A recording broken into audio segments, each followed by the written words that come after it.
the need to communicate, where does that come from? Where does it start? What is it about us where we feel like we have something to say and we need to say it?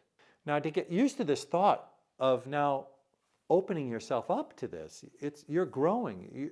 You're not staying by yourself. You're actually going to have to expand yourself and not just hidden behind a microphone with Skype necessarily. You can, or a telephone, you can, but live in front of people, now you've got space to deal with.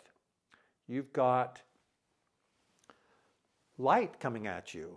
You've got air. You've got furniture. You've got lecterns maybe. You've got people sitting at a table. You've got people sitting in rows. And you have to perform in a human way in that environment. So let's just think about that. Use your imagination. Anything you can do with your imagination and your body to just take yourself out of the computer typing mode into the speaking mode and getting used to that environment and just playing with it, experiencing it, helps you get familiar with this wonderful, wonderful capability you have of communicating your ideas. If you have the opportunity to actually go to the place where you're scheduled to do a real speech, that's the best. Maybe it's a conference center and you can get yourself in the morning before or the day before to get familiar, just to feel the room, where the lights are, where's the other stages, how much room you have, where the chair's going to be. If you're going to some conference a week from now, call the conference organizers. Ask them, is it a stage with chairs? Am I going to be sitting behind a table for a panel? Is there going to be a glass lectern, or is it a big wooden thing? Is it adjustable? Am I going to have a handheld mic, or is it a clip-on microphone? As many details as you can get. It may seem, maybe, don't be ashamed to ask these questions. Maybe you think you're going overboard. You're not. Any information you can get about the real space in advance only is going to help you, and any proper conference organizer should be glad that you've gone to the trouble to ask them for this information, because most speakers don't.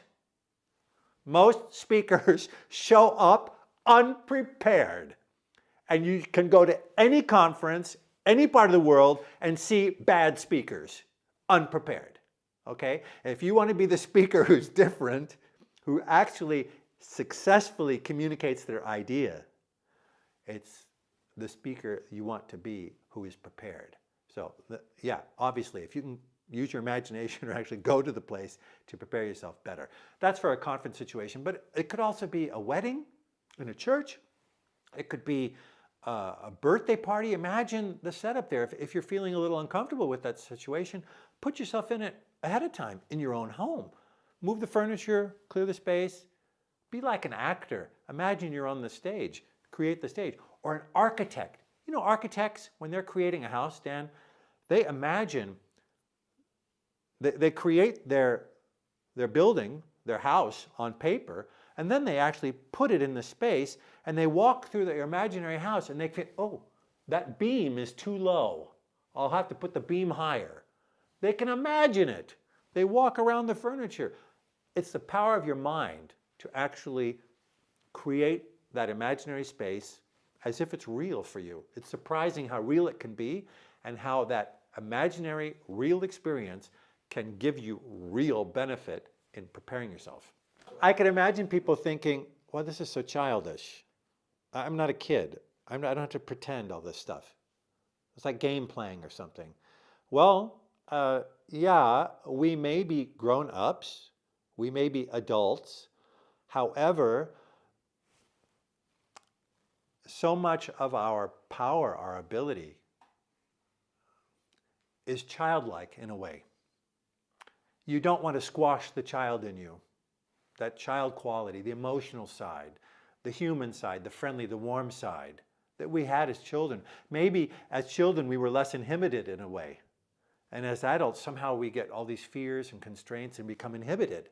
So that's what you want to let go. You want to allow that youthful freedom back to imbue your speech, to give it life, and to help you relax. So don't be afraid of that childlike aspect of these exercises. Allow your imagination. As I said, professional architects are using this very effectively. It's a very powerful tool. Why not use it? It's free. It's right there. Just get used to it. Practice it. That's the secret of a lot of the successful people, is using their imagination. Try to avoid anything that could potentially distract you later. Distract your focus, distract how you interact with the audience, so that you're comfortable wherever you're speaking, as natural as you can be.